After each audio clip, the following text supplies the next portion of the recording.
अभी से भी आप हिम्मत मत हारिए। बहुत सारे ऐसे लोग होंगे जो ये सोच रहे होंगे कि सर अब तो लग रहा है बड़ा मुश्किल है या डर लग रहा है। नहीं बेटा, ये जो मुश्किल है और डर लग रहा है ये सबके लिए कॉमन है। अभी से आपको तैयारी कैसे करनी है वो ध्यान से सुन लीजिए। पेपर का लेवल चाहे कुछ भी है, आपको पेपर को 3 हिस्से में बांटना है। पहला, हमें जैसे ही आप पेपर में बैठोगे तो आपको ये देखना है कि ये क्वेश्चंस को 3 कैटेगरी में बांटना है, मतलब सारे क्वेश्चन को 3 कैटेगरी में बांटना है। ये क्वेश्चंस इजी है और हमें आता है, ये क्वेश्चन थोड़ा टफ है लेकिन हमें आता है, हम कर लेंगे, या ये क्वेश्चन बहुत टफ है, इसको तो शायद हमने ऐसा देखा ही नहीं है। तो इसे 3 पार्ट में आप बांट सकते हो क्वेश्चंस को, ठीक है ना। तो क्वेश्चंस को 3 पार्ट में बांटने होते हैं। पहला पार्ट है इजी है और हम कर लेंगे, मतलब इजी है और कर लेंगे, हो जाएगा हमें आता है, हो जाएगा हमें आता है। थोड़ा मुश्किल है, टफ है, मुश्किल है बट हो जाएगा, हमने ऐसा सवाल किया हुआ है, ये हम जानते हैं ये हमसे हो जाएगा।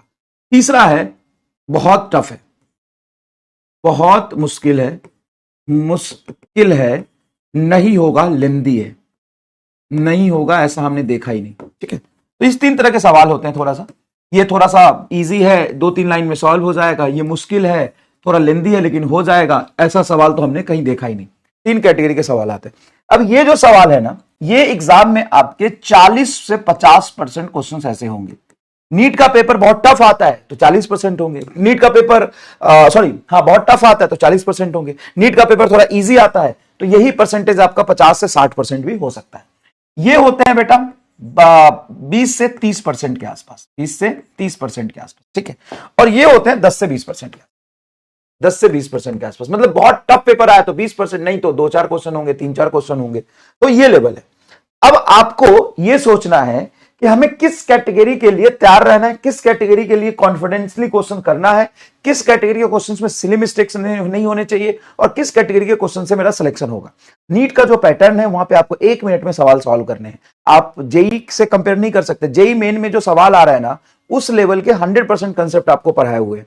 आपने देखा, कितने लोगों ने देखा अभी जो जेई मेन 2026 के इस शिफ्ट के क्वेश्चंस आ रहे हैं, वो क्वेश्चन पहली बात तो 1 घंटे में 25 ही करना होता है।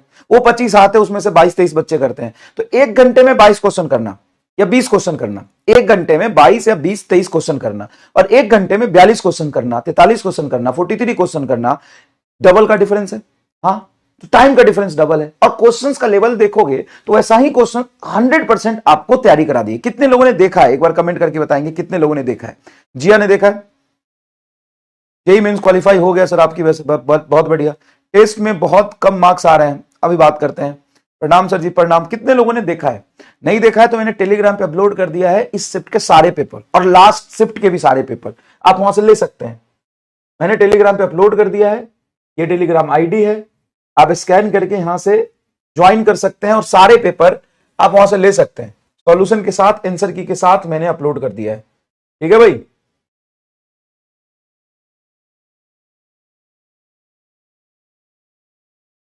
ये मैंने अपलोड कर दिया है सारे जेई मेन के टेस्ट, ठीक है। इधर उधर भटकोगे, कहीं कुछ मिलेगा कहीं कुछ मिलेगा, यहां से ले लेना। शिफ्ट 1 के और शिफ्ट 2 के सारे अपलोड कर दिए। अब उसको देखो और उसकी थोड़ी सी प्रैक्टिस करो, ठीक है, उसकी प्रैक्टिस करो। अब बात आता है कि सर सबसे पहले अगर हम 2 तरीके की बात कर लेते हैं कि पेपर अगर इजी आया तो हमें बहुत ज्यादा क्वेश्चन करने पड़ेंगे। हाँ, अगर पेपर इजी आया तो कैसा आएगा? पेपर इजी आया तो इस तरह पैटर्न पे आएगा, इजी क्वेश्चन ज्यादा होंगे, शायद 60-70% इजी क्वेश्चन होंगे। उस केस में कट ऑफ हाई जाएगा और आपको सारे करने होंगे, पहली बात। और उसके बाद बचे हुए क्वेश्चन इस लेवल के होंगे, इस लेवल के होंगे नहीं, अगर पेपर इजी आ गया 2023-24 जैसा। अगर पेपर टफ आया तो सारे क्वेश्चन आपको करने ही नहीं है।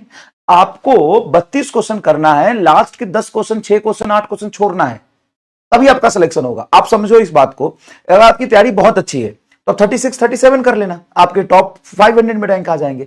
आप ध्यान से सुनना मेरी बात, 2024 में जिनके मार्क्स 700 थे उनका रैंक था 800-900 हजार के आसपास, मतलब 700 पे 1000 रैंक, 1000 रैंक। और नीट 2025 में 609 नंबर पे 1000 रैंक था। मतलब तुम देखो कि 100 नंबर का डिफरेंस आ जाता है। 100 नंबर का डिफरेंस मतलब कितने क्वेश्चन का डिफरेंस हो गया? 25 क्वेश्चन का डिफरेंस। तो 25 क्वेश्चन का डिफरेंस पैदा हो जाता है। मतलब अगर पेपर 2025 जैसा आया तो आपको 25 क्वेश्चन कम करने हैं। आपके अगर 580 590 के आसपास नंबर आ जाएगा तो टॉप मेडिकल कॉलेज एम्स और जीएमसी आपको अच्छा मिल जाएगा 590 नंबर पे, अगर 2025 जैसा पेपर आया तो उस तरीके से आप सोचने की कोशिश करो। किसी भी केस में हमें अनएक्सपेक्टेड या अनरियलिस्टिक या किसी भी टॉपिक से बहुत टफ सवाल आ जाएगा, उसके पीछे भागना है कि जो पेपर में 25-30 क्वेश्चन इजी होंगे उसके पीछे भागना है। पहले ये बताओ,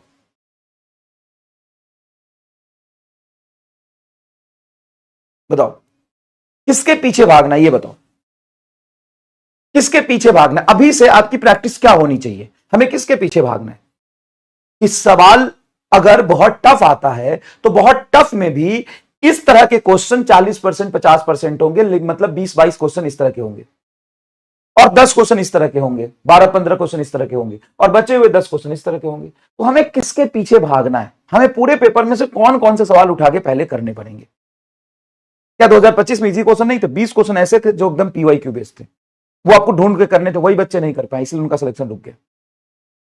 तो अभी से आपको क्या करना है, जितने भी आपको क्लासेस में पढ़ाए हैं वो आप नोट्स उठाइए, उस नोट्स में से आप चीजें रिवाइज करिए, रफ पेज पर लिख के रिवाइज करिए। ये बहुत इंपॉर्टेंट है, जितना क्वेश्चन आपको क्लास में करा दिए मोर देन सफिशिएंट है। उसके